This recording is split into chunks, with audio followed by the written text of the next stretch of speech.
یہ ہے اجازی افیشل، یہاں آپ کو حمد و نعت اور تقاریر دیکھنے کو ملے گی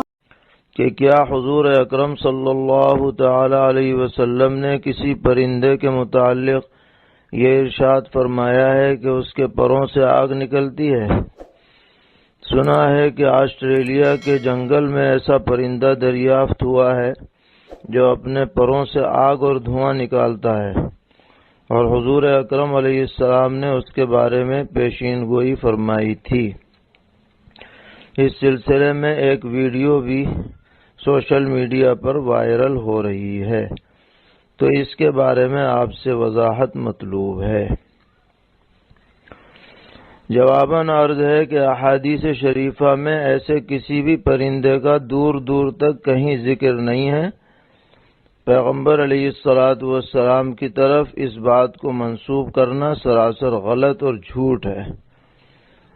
اور واقعاتی دنیا میں بھی آج تک ایسا کوئی پرندہ دستیاب نہیں ہوا ہے جس کے منہ سے یا پروں سے آگ نکلتی ہو یا دھواں نکلتا ہو۔ اور یہ جو ویڈیو اس سلسلے میں وائرل ہو رہی ہے، اس کی تحقیقات کی گئی ہیں، بعض لوگوں نے اس کا جائزہ لیا تو پتہ چلا کہ یہ سراسر جھوٹ ہے اور کئی چیزوں کو ملا کر کے ایک ویڈیو بنا دی گئی ہے۔ اس میں جو عربی زبان میں بات کر رہے ہیں یہ صاحب ہیں عبد الدائم الکحیل، اور انہوں نے صرف اتنی بات بیان کی ہے عربی میں کہ گزشتہ دنوں جو آسٹریلیا کے جنگلوں میں آگ پھیلی تو بعض لوگوں نے یہ دیکھا کہ چیل جیسا کوئی پرندہ ایسے تنکوں کو جس میں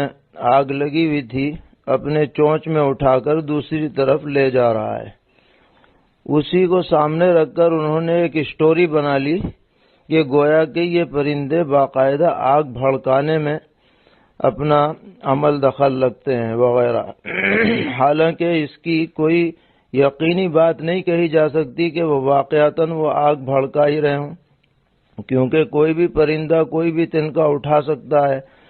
پلاننگ کے ساتھ وہ کہیں آگ لگائیں، یہ بات سمجھ سے بالاتر ہے۔ دوسرے یہ کہ اس ویڈیو کے اندر جو ایک پرندہ نظر آ رہا ہے کہ جس سے آگ سی نکلتی ہے، دھواں سا نکلتا ہے، تحقیق کی گئی کہ حقیقتاً یہ دھواں نہیں نکل رہا، نہ آگ نکل رہی، بلکہ جوڑ کر کے اور 3D وغیرہ کے ذریعے سے ایک جعلی فلم بنائی گئی ہے، جعلی ویڈیو بنائی گئی ہے، اور پرندہ بھی اس میں وہ دکھایا گیا ہے جو چیل نما نہیں ہے جو تنکے اٹھاتا ہو، بلکہ یہ کوئی دریائی پرندہ معلوم ہو رہا ہے جیسے مرغابی وغیرہ، اس میں انہوں نے آگ لگتی ہوئی دکھائی ہے۔ اس لیے اس طرح کی ویڈیو پر یقین کرنا یا اس کو پھیلانا یا یہ کہنا کہ یہ 1400 سال پہلے پیغمبر علیہ السلام نے اس کے بارے میں جو معلومات دے دی تھیں، یہ سب غلط ہے۔ ایسی باتیں ہرگز نشر نہیں کی جانی چاہیے۔ اور رہ گیا چیل کے بارے میں یہ کہ اس کو بھی